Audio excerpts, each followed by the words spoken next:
What's going on, everybody? Back at it with another video. And in this video, we are going to recap the 2021 New York Giants NFL draft picks. And this pretty much gives you more of an idea about where the team is headed into the season. It's one thing to evaluate after free agency, but I think a good, true evaluation of where the team and their current positioning is right after the NFL draft. So without further ado, I'm going to kind of get into each of these six draft picks, briefly touch upon the undrafted free agents that we picked up, and then kind of just talk about some of my key takeaways heading into 2021. And before I get any further, make sure to give us a follow on Instagram and Twitter at Big Blue Avenue and subscribe to our YouTube channel at Big Blue Avenue.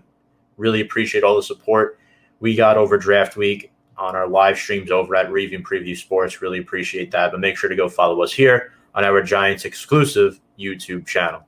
So Giants held the number 11 overall pick. They traded down with the Chicago Bears, who took their quarterback of the future, potentially in Justin Fields. Giants dropped down to number 20, where they selected wide receiver out of Florida, Kadarius Toney. Now, I'm not going to lie.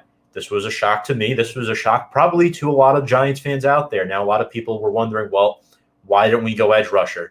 Why don't we go offensive line? There was definitely some value there at edge rusher with guys like Whitey Pay, but I think this was a good pick for the Giants. Again, the Giants get the Bears' first-round pick next year, along with their fourth-round pick next year, and then their fifth-round pick this year, which we later traded away the following night. But to get 3 future draft picks out of this and Kadarius Toney on top of it is just outstanding, in my opinion. Urban Meyer was heartbroken that the Jaguars couldn't take Toney at 25. Apparently, that's where they were headed. If he was on the board, they were going to heavily consider him. So I think Kadarius Toney, my analysis on him, he's a jack of all trades type of player, very versatile. I love the fit for the New York Giants. I think he fits a lot better than Rashad Bateman. Now, people were wondering, why don't we go after Rashad Bateman? I think what the Giants need is a true slot wide receiver. Kind of thinking more into things where Rashad Bateman isn't really that guy for me. I think Toney fits a lot better. Had 10 touchdowns at Florida this year, 70 catches, 984 yards, and 784 of those yards came in the slot, not to mention against Alabama. Lined up against guys like Patrick Surtain, John Mechie, had 8 catches for 153 yards and a touchdown in that game against Alabama this year. So he's definitely a big threat. And the best part of his game, in my opinion, is his ability to create yards after the catch. He forced the 5th most tackles in the entire nation last year. He's really fast. As I mentioned, great in the slot, very shifty guy who only had 3 drops over the past couple of years. I think his route running is solid. It could continue to improve. It improved this past year. It could get a little more polished, but he's as dangerous as any player in this draft. As I mentioned, his insane ability to get yards after the catch. In my opinion, he was brought onto this roster to replace Golden Tate, who one of his specialties was getting yards after the catch. Kadarius Toney fills that need. So it was interesting because the more I looked into this guy, former high school quarterback, his 3-cone and 40-yard dash were very similar to Odell Beckham Jr. at his pro day. Guys are similar height and weight as well, and athleticism near identical. Odell Beckham was actually the last wide receiver the Giants drafted in the first round back in 2014. Not saying this guy's Odell Beckham Jr., but according to the limited resources we're able to look up and get research on at his pro day, those stats lined up, those vitals. So a lot of people said, well, Kadarius Toney was a reach. Well, I'm going to disagree with that. Kadarius Toney was not a reach. Was he a surprise at 20? Oh, absolutely. I thought we were trading down to get an edge rusher, but you can never go wrong with playmakers, and that's exactly what Dave Gettleman and Joe Judge decided to do here. They got another playmaker in Kadarius Toney to help out Daniel Jones. You have to give him as many weapons as possible. He's going to be, challenged in year 3 to take a huge leap, and I think he's going to live up to that expectation and that hype. Kadarius Toney is an outstanding weapon for him. So, in my opinion, a reach is when you draft a guy who wasn't valued at that draft spot. Well, apparently Kadarius Toney was valued as a first-round talent. The Giants had him marked as a first-round talent. And you can't go wrong with Kadarius Toney out of Florida at number 20 overall. A reach, in my opinion, is Alex Leatherwood at 17 for the Las Vegas Raiders, a guy who didn't even have first-round talent marked on him. Now, when I did my mock draft, I had him going in the later end of the first round, but I was not expecting him to go at 17 with guys like Tevin Jenkins still on the board. But Kadarius Toney, you could argue that, maybe Rashad Bateman's better, maybe he's not. I don't know. But I had Kadarius Toney going 25 overall to the Jaguars in my mock draft. That's only 5 picks apart. Not to mention, the Giants traded down to get this guy. They got as much value from this pick as possible. They got 3 future draft picks. Now, 2 because they traded 1 away in the second round. They traded that 5th-round pick away to the Miami Dolphins. But Kadarius Toney fills a niche need for the Giants. Remember, the Giants were dead last in the NFL in yards after the catch, with around only 3 yards after the catch last season. Kadarius Toney is the best wide receiver in this draft class at doing that. If you go watch the film, some of the highlights from him at Florida, you'll see exactly what I'm talking about. Kadarius Toney should come in and compete for a starting role day one, and I think he's going to start. I think he's going to be our number 3 wide receiver. You could argue whether it's Shepard or Slayton starting alongside with Kadarius Toney. I'd go Golladay, Shepard, and Toney. Slayton is now your number 4 receiver. Dave Gettleman said he's not afraid to stack talent over talent, and that's exactly what he did. Now, this next pick at number 50, it was funny. A lot of people who had mock drafts potentially said, well, the Giants take Ojulari in the first round and Toney in the second. Well, it turned out we got the same 2 players, just in an opposite order. Now, Azeez Ojulari is an edge rusher out of Georgia. The Giants took at number 50. The Giants were supposed to pick 42nd overall in the second round, but they traded down with the Miami Dolphins. And it's crazy. Dave Gettleman, 8 years as a GM, never traded down. In this draft, he traded down 2 times in consecutive rounds. Just goes to show you how times have changed for Dave Gettleman. The Giants gave up the Giants actually gained draft capital. They gained a 3rd round pick from the Dolphins next year by trading down. They traded up in the 3rd round, which I'll get to in just a moment. That's where they lost the draft pick from the Bears. But so the Giants accumulate another pick, 3rd round pick in 2022, thanks to trading down with Miami. And in my opinion, Azeez Ojulari, and again, you can say all you want about the medical concerns, the red flags, and I understand that's why he dropped down this far.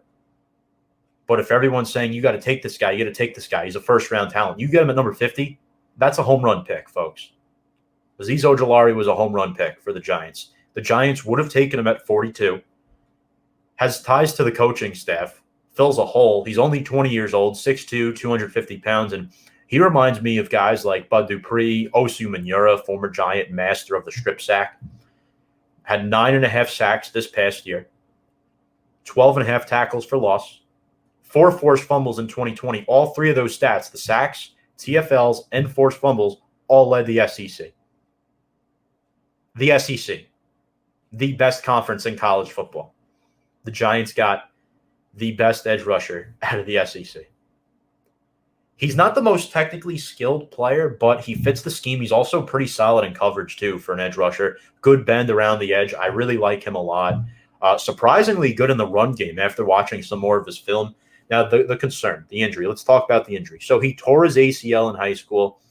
There's rumors, potential long-term effects with arthritis in his knee. Yes, that is concerning, but he played through that in 4 years at Georgia. Yes, it forced him to redshirt his first year at Georgia, but he was able to play 4 years at Georgia without re-aggravating that injury. So what that tells you is he never missed a game in his three full seasons as a starter at Georgia. Had 3 sacks and 2 forced fumbles in the bowl game against Cincinnati. He's former teammates with Andrew Thomas. He lined up against Andrew Thomas at Georgia, former teammate of Lorenzo Carter. Thomas was with Andrew Thomas, actually, fun fact, he was with Azeez Ojulari on the night of the draft. Now, if you don't like this pick because of the injury concerns, I respect that. But again, I'm taking the approach that this was a home run pick for the Giants. this has potential to be the Giants' best pick out of this draft, and this fills a much-needed hole, the edge rusher position. And then again, the Giants address that later on in the draft, but until then, let's talk about the third-round pick. The Giants trade up from 76 to 71 with the Denver Broncos. So they traded away 76 and a fifth-round pick that they acquired from the Bears. So it's not like the Giants were planning to have that fifth-round pick from the Bears, but they got it via the trade on night one. They traded away night two to move up in the third round to number 71 overall to select cornerback Aaron Robinson out of UCF. Again, Tony was a surprise to most. I think Robinson was a surprise to most as well. Aaron Robinson, again, this pick coming from the trade up with the Denver Broncos, played at Alabama actually in 2017, fun fact, then transferred to UCF. A lot of people had a second-round grade on Aaron Robinson. You could check that on almost any draft site. I have a good friend who is very analytical with college football. He hosts his own college football podcast. He's a UCF fan. He loves Aaron Robinson. The Giants got a true baller in him. He's a hard tackler who hits more like a safety. He's fast. He's quick. In 2020, had 41 tackles, 6 passes defended, a forced fumble, and a recovery. In 2019, he had 3 interceptions and 10 passes defended, and he had a great rep against Kadarius Toney in the Senior Bowl. Now, this is a guy who takes a lot of chances. Sometimes he hits, sometimes he misses. But I think he could be a really nice packaged player who can come in. He's going to compete with Darnay Holmes for the slot cornerback position. This also provides insurance because Adoree Jackson has an injury history with the Tennessee Titans, who we just signed in free agency. The Giants well, why another corner? Well, why not another corner? Because this was still a need heading into the draft. It's always good to have depth. Are you more comfortable with a third-round draft pick in Aaron Robinson if Adoree Jackson goes down, or are you more comfortable in Isaac Yiadom, who quite frankly struggled a lot last year? I know he held his own at times, but Isaac Yiadom is a player that, we acquired actually. I think it was from the Denver Broncos, actually. We acquired Yiadom from the Broncos, so I found that very interesting. Robinson, again, he fits the bill for press man-to-man coverage. I think the Giants and defensive coordinator Patrick Graham are starting to shift more towards that man-to-man type of coverage. Like I said, the Eagles, by the way, were very mad that the Giants jumped in front of them for this pick. Not going to come out and say, well, this was payback for the Devontae Smith trade up they had with the Cowboys. But I do think that we took Aaron Robinson away from another team that wanted him. Now, I do think he is an excellent fit for the Giants and will fit in nicely. Again, maybe Aaron Robinson is the number 4 corner heading into week 1. But you have to remember, with the way Joe Judge emphasized this statement last year, the Giants will play all 53 guys. Everyone's going to get reps. Robinson's a versatile player. I'm sure he's going to get practice reps at safety as well. I mean, he's going to go back and forth. He can play special teams. I like this pick for the Giants. I'm giving it an A. I mean, look, I don't typically give out draft grades, but this pick is an excellent pick. I almost like it as much as the Azeez Ojulari pick, but we will move on to the 4th round, pick 116. This is the first pick of the draft where the Giants stayed put. They took Ellerson Smith, an edge rusher out of Northern Iowa. Again, I would have loved an offensive lineman in round 3. I sure would have loved one here, but we took a second edge rusher. Now, Azeez Ojulari, injury risk. Now, Dave Gettleman came out and said, well, I don't really know much about the knee thing. But again, Dave Gettleman has, he's played a lot of smoke in front of the press, in front of the media. Believe me, Dave Gettleman, Joe Judge, the Giants coaching staff, they knew about this injury history with Azeez Ojulari. God forbid something happens to Azeez Ojulari. Ellerson Smith is a really good player out of Northern Iowa who slipped to the 4th round, had a 3rd-round grade. Again, this was a best player available pick. He didn't play last year, so it's going to be interesting to see how he does with the year off, but very high upside. In 2019, had 14 sacks, 21 and a half tackles for loss, and 5 forced fumbles. Now, Northern Iowa, smaller school. FCS school that had their season postponed due to COVID-19. So, yes, that is concerning. Obviously, they moved their season to the spring. Ellerson Smith, 6'6", 250 pounds, 41-inch vertical. So he's a very long and lanky guy for a guy who's around 6'6", 6'7" at that edge rusher position. Now, he struggled against the run. He's primarily known as a pass rush specialist, which is exactly what the Giants could use. Again, this is a somewhat confusing pick if you look at it from a need-based perspective, why the Giants wouldn't go offensive line here. With guys like Trey Smith still on the board, I understand where those people are coming from, but at the same time, sometimes things don't work out in the draft. You have a draft board and you have a list of players that you're going to take. That list, the Giants have showed us that list is more valued at DPA than position of need.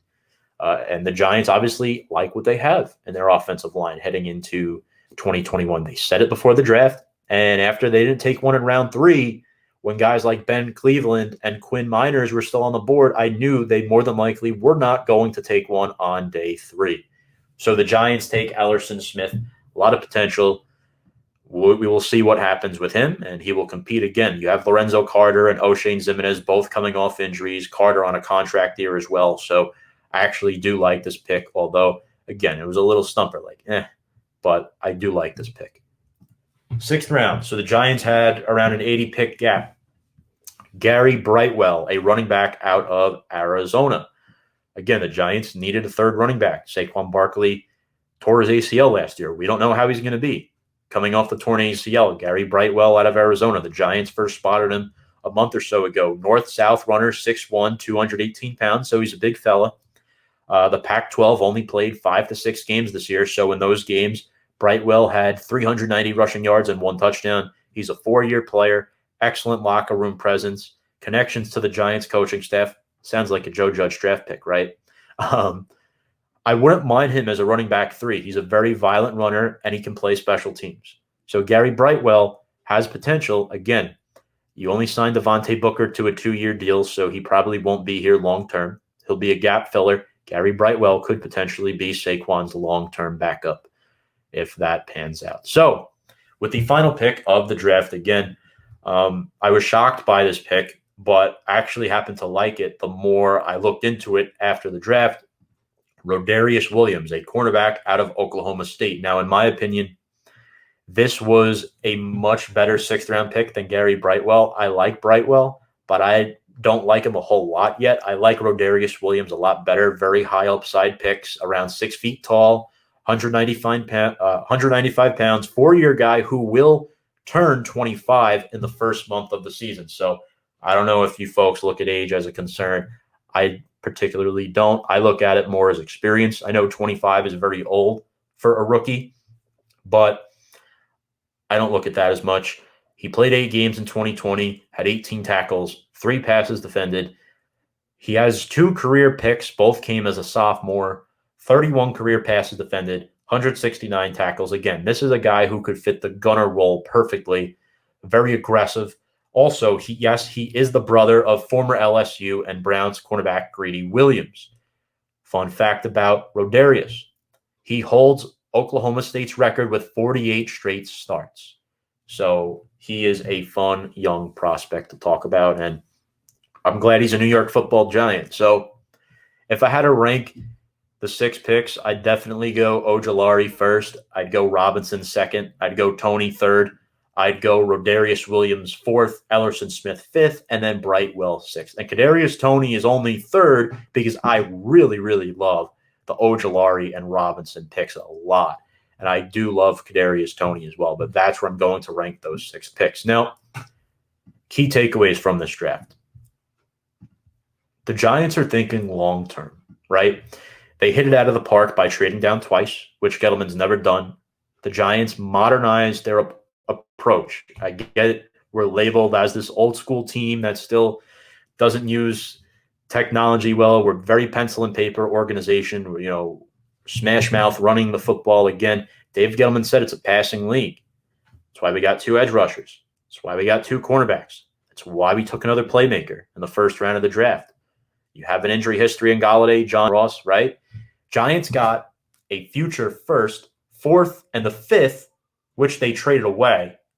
So they got 2 picks in next year's draft from the Chicago Bears, the Giants might have accidentally walked into the best case scenario after missing out on Devontae Smith. Second thing, they traded down from 42 to 50. Took the same player at 50 they would have gotten at 42, and they got an extra third-round pick out of it. Imagine that, third-round pick. Championships are won in rounds 2 through 7. So right then and there, you want to build through the draft. The Giants now have 7 picks next year in the first 4 rounds of the draft.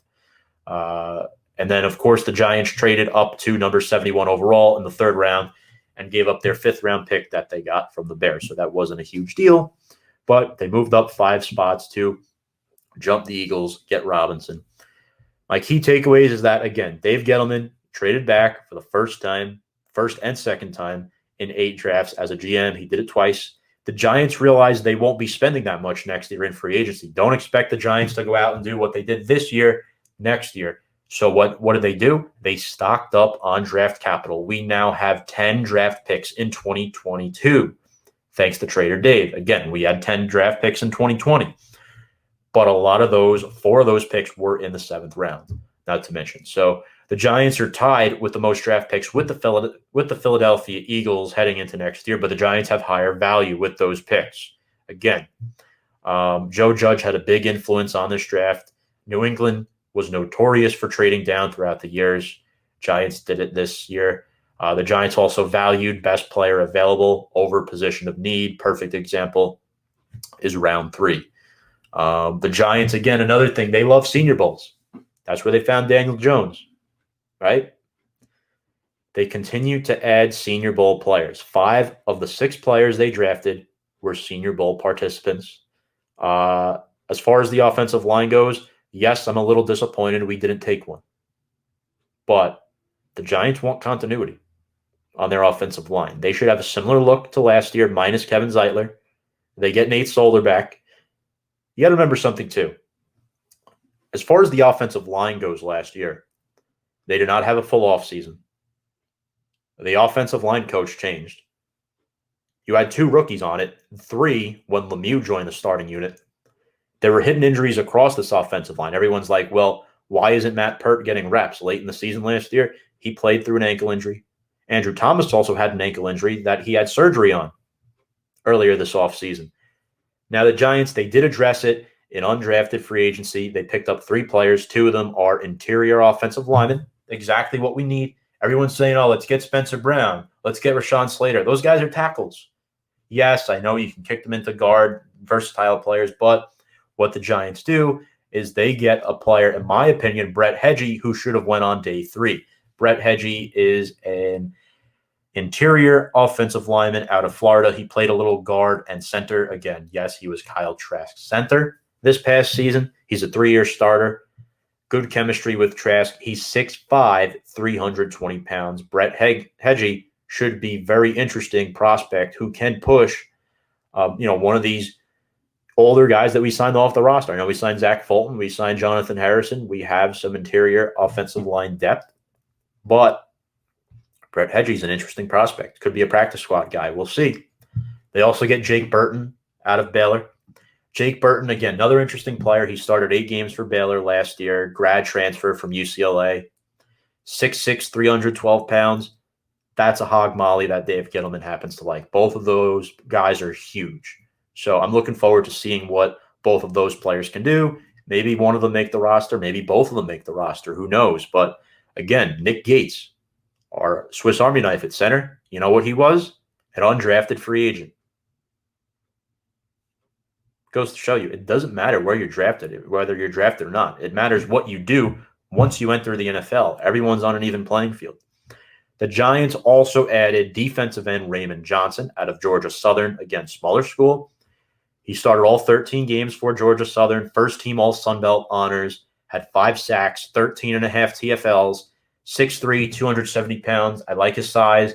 It's going to be very interesting to see what the Giants do post-draft. Again, the Giants signed Logan Ryan very late last offseason. There are still offensive linemen out there. Examples are Alejandro Villanueva, Trey Turner, Mitchell Schwartz, Eric Fisher.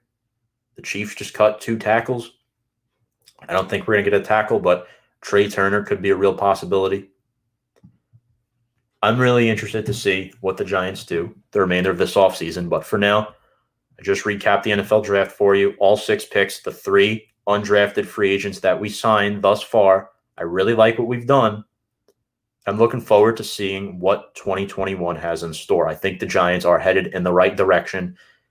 Good winning organizations stock up on draft capital and build through the draft. The Giants spent a lot of money in free agency this offseason. They got a lot of talent, but they did a really good job managing the money financially in an offseason where everyone was saying it would be virtually impossible for teams to go out and spend the bank. But what the Giants did, they backloaded a lot of contracts where they could extend players or where they have opt-outs. I really like what they did this offseason. Again, they got Daniel Jones playmakers. The question is, will the protection be there? That's the biggest concern on this football team right now. But until then, folks, I want to thank you all for watching this video. If you like what you watch, make sure to subscribe, ring the bell, hit the like button, give us a thumbs up. Feel free to comment below in the stream. Really appreciate you all tuning in, and I will catch you all later.